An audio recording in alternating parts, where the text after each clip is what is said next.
Herkese merhaba, kanalıma hoş geldiniz. Bu hafta çizime sıfırdan başlayanlar için çizim derslerine başlayacağız. Kasım ayı boyunca çizim videoları yayınlamayı planlıyorum.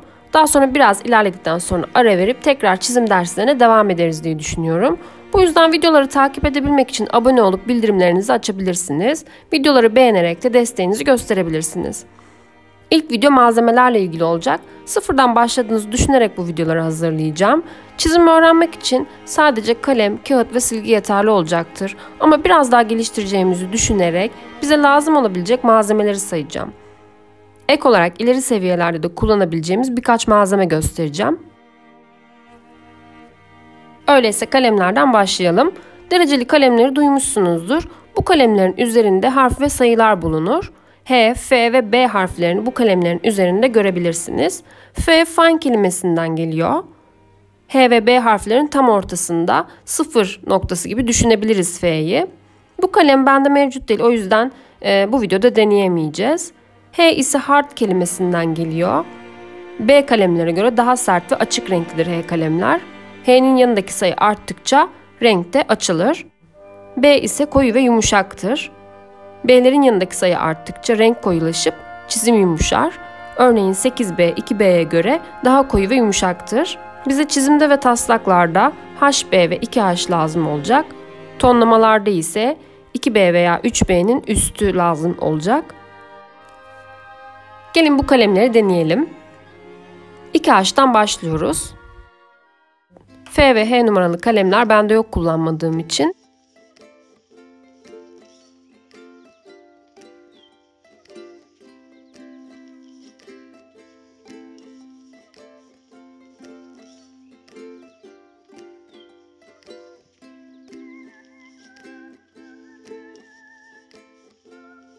İki H HB'ye göre daha açık görüldüğü gibi. Elimde aynı numaradan farklı marka kalemleri de deniyorum.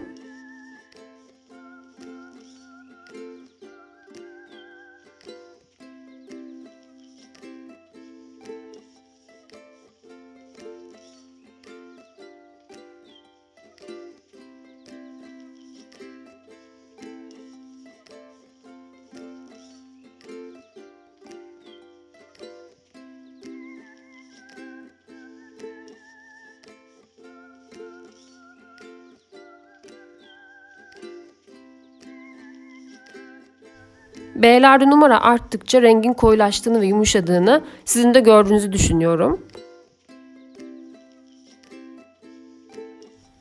Markaları da yazmak istiyorum daha iyi anlaşılması için. Marco marka kalemleri kalemliğimle beraber AliExpress'ten set şeklinde almıştım.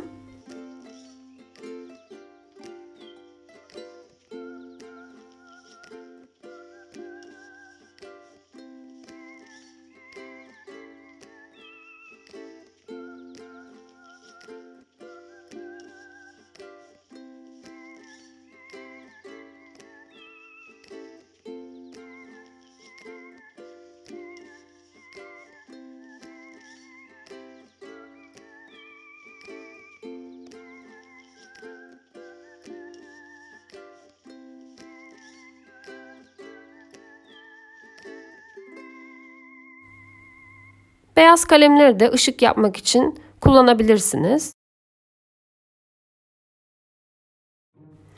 Burada sizin için marka önerisi yapamıyorum. Denedikçe anlıyorsunuz çünkü hangisini sevdiğinizi. Ben genelde Lyra alıyorum. Gayet memnunum. Çoğu kalemim de Lyra. Derwent ve Faber-Castell'in 9000 serisi de güzel. Şimdi de defterlerden bahsedelim. Çizim öğrenmek istiyorsanız aslında her yere resim yapabilirsiniz. İlla ki çizim defteriniz profesyonel kalitede bir defteriniz olmak zorunda değil.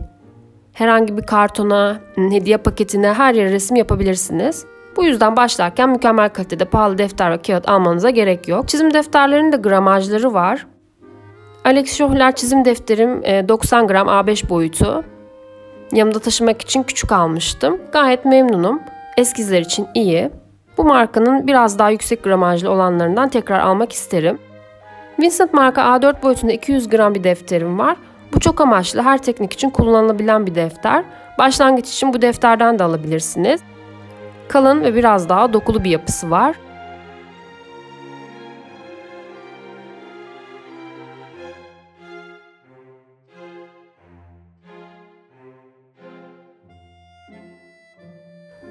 Sakura'nın 140 gram defteri de var. Sayfaların rengi daha sarı.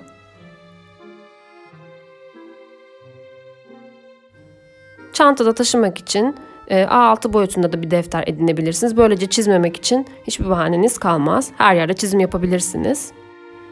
Ama benim önerim en az 35'e 50 boyutlarında kağıtlar veya resim defteri edinmeniz. Çünkü büyük boyutlarda çalışmak eli daha çok açıyor ve daha çok çizime alıştırıyor. Ben ilk başlarken daha çok büyük boyutlu kağıtlarda çalıştım. Genelde 50'ye 70 santimde çalışıyordum. 35'e 50'de çok çalışmıyordum. Ama devamlı çizmem gerektiği için de böyle küçük defterler aldım. Bunun dışında kraft kağıtlı çizim defterleri de var. Sizi çizime heveslendirebilir.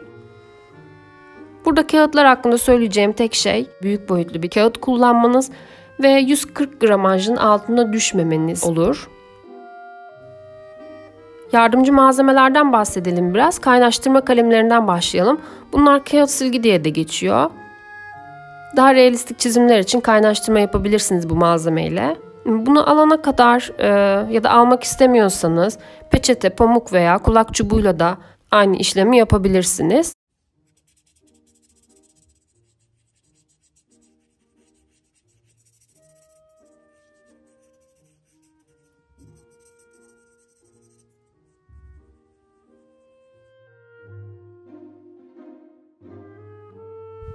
Kalem silgiler de yine ince yerlerdeki ışığı yapabilmek için oldukça güzel bir malzeme.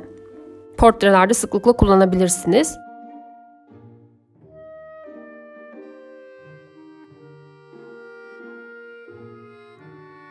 Silgi olarak hamur silgi ve normal silgi kullanabilirsiniz. Hamur silgiyi daha çok öneriyorum. Ben daha çok kullanıyorum. Şekil vererek çeşitli alanlarda kullanılabiliyor.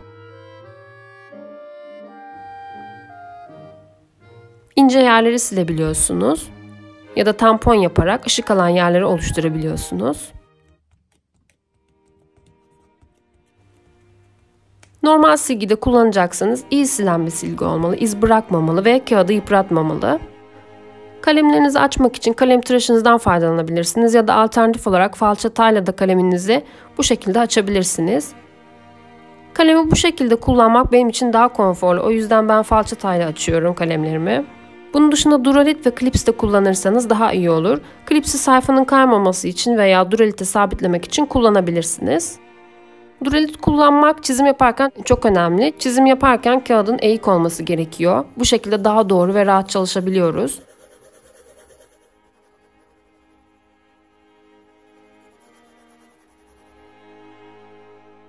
Aynı zamanda çizim defterinizin altına destek koyarak da eğim sağlayabilirsiniz. Kalem uzatma aparatı da küçük kalemleri değerlendirmek için ihtiyacınız olabilecek bir malzeme. Bence kalem uzatma aparatı da edinebileceğiniz en iyi yardımcı malzemelerden.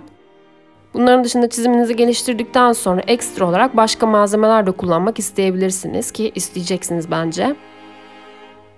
Sangun kalemler eskide kullanılan başka kalemlerdir. Çok tatlı ve güzel çizimler ortaya çıkıyor bu kalemlerle. Rönesans ve barok resimde çok kullanılmış.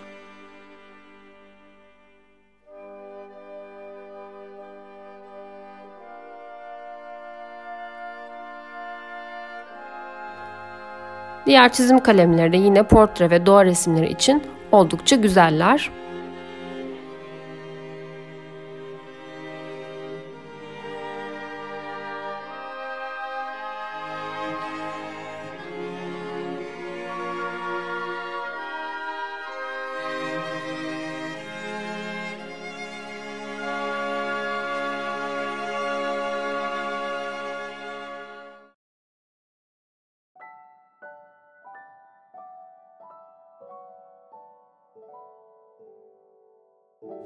Mürekkepli çizim kalemleri yine orta ve ileri seviyede edinebileceğiniz kalemler.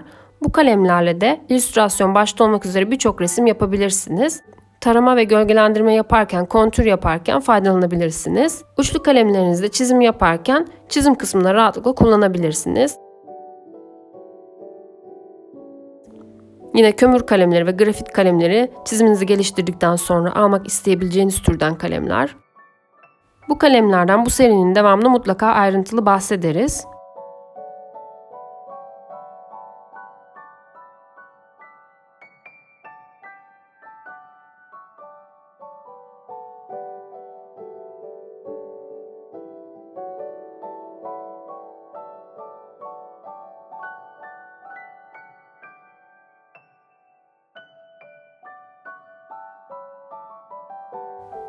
Özet geçecek olursak, yeni başlayanlar için sadece çizim kalemleri ve tonlama kalemleri, kalem tıraş, hamur silgi ve kağıt yeterli olacaktır.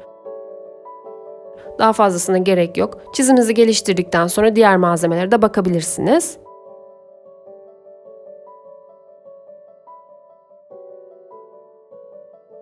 Bu videoda anlatacaklarım bu kadar. Unuttuğum bir şey varsa ya da merak ettikleriniz olursa yorumlara yazabilirsiniz. Buradaki malzemeleri açıklamalar kısmında yazacağım.